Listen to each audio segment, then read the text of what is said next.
कहते हैं हर किसी का दिन आता है सूर्य ग्रहण और कार्तिक पूर्णिमा के बाद। जो अच्छी सोच के स्वामी हैं, जो अच्छा काम करते हैं, समाज के लिए कुछ करते हैं, उनका समय आने वाला है। तो हो जाइए तैयार, ये पल आपके लिए खास होने वाला। संडे स्पेशल में आपका स्वागत है।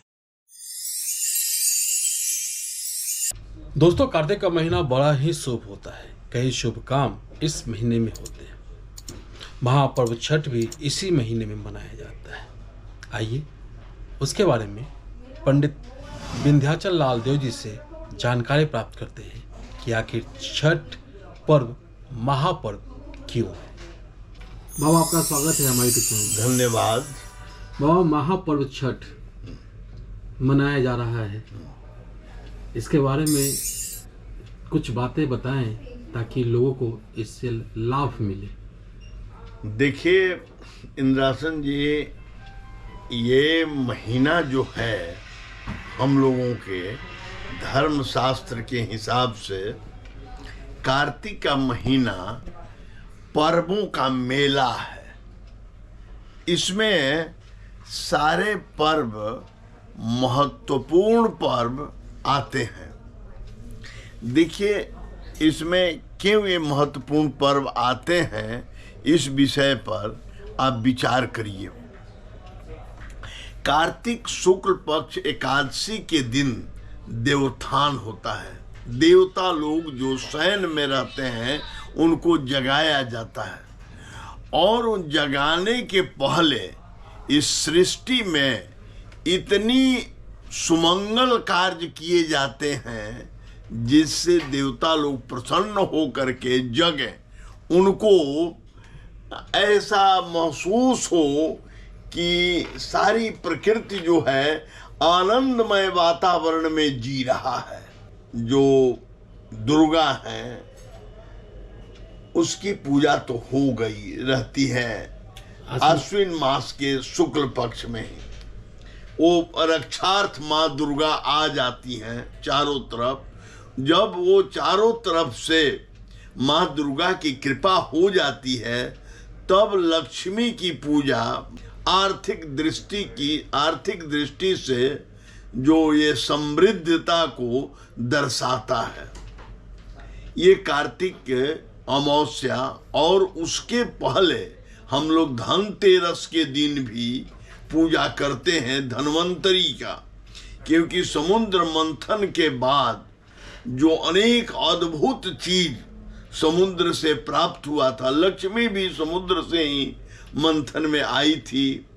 उसके साथ साथ लक्ष्मी के साथ साथ जो चीज वैद्य आए, और वो बहुत से अमूल्य जड़ी बूटी लेकर आए, उनकी पूजा हम लोग करते हैं, उनका पर्व मनाते हैं।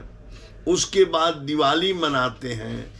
उसके बाद भाई दूज, गोवर्धन पूजा, चित्रगुप्त पूजा, सारी पूजाएं करते हैं। तब उसके बाद हम सूर्य की पूजा करते हैं, क्योंकि हमारे यहाँ जो पंच देव हैं उसमें सूर्य एक देव है। उसकी हम लोग पूजा करते हैं। और इस महीने में सूर्य नीच राशि पर आ जाते हैं, तुला राशि पर आ जाते हैं। तो इसलिए हम लोग इसी महीना में सूर्य की पूजा करते हैं और सूर्य को अर्घ्य देते हैं। पहले हम लोग डूबते हुए सूर्य को अर्घ्य देते हैं, और फिर इसके बाद अगले दिन उगते हुए सूर्य का अर्घ्य देते हैं। सूर्य से हमारी काया पूरे का विचार किया जाता है। शरीर में सूर्य जो है वो हड्डी और चमड़े, हार्ट, हृदय, ये सारी चीजों पर प्रभाव डालता है। इसलिए शरीर को निरोग, काया को निरोग रखने के लिए धन की पूजा के बाद, जैसे ही आप दिवाली की पूजा कर लेते हैं, सारे लक्ष्मी की पूजा कर लेते हैं, उसके बाद आप अपने काया की सुरक्षा के लिए सूर्य की पूजा करते हैं। और सूर्य की पूजा से, क्योंकि सूर्य को यह आभास होता है कि जो मैं नीच राशि में आ गया हूं, तो हमारी माने अच्छा भाव रखने के लिए लोग हमारी पूजा कर रहे हैं। और वह इस बात से लोग सूर्य जो है वो बहुत प्रसन्न होते हैं, और प्रसन्न होकर के जो छठ व्रत करता है उसको बहुत लाभ देते हैं, लाभ प्रदान करते हैं।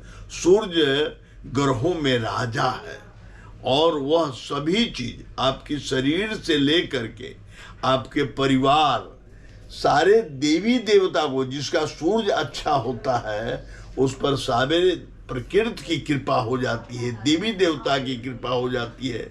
सूर्य ग्रहों में राजा होता है, इसलिए लोग छठ व्रत करता है। और छठ व्रत होने के तुरंत बाद देवोत्थान एकादशी होता है, देव दिवाली। हाँ, उस दिन देवता लोग जगते हैं और उसकी पूजा की जाती है। देवोत्थान एकादशी के दिन देवताओं के जागरण में एकादशी व्रत को रखते हैं। उसके साथ साथ हमारे यहाँ तो सभी पर्व में सभी वर्ग के लोग सम्मिलित होते हैं और उत्साह के साथ मनाते हैं। हमारे यहाँ कोई भेदभाव नहीं है, तो इसलिए एकादशी के बाद सारे देवता के जगने के बाद देवताओं की पूजा करते हैं। उसके बाद से सारे समाज में शुभ कार्य आरंभ कर जाता है। सूर्य ग्रहण हुआ है ईश्वर बाबा। हाँ। सूर्य ग्रहण के तुरंत बाद एक हफ्ते के अंदर छठ पूजा आ रहा है। हाँ, तो इसका कोई व्यापक असर पड़ेगा?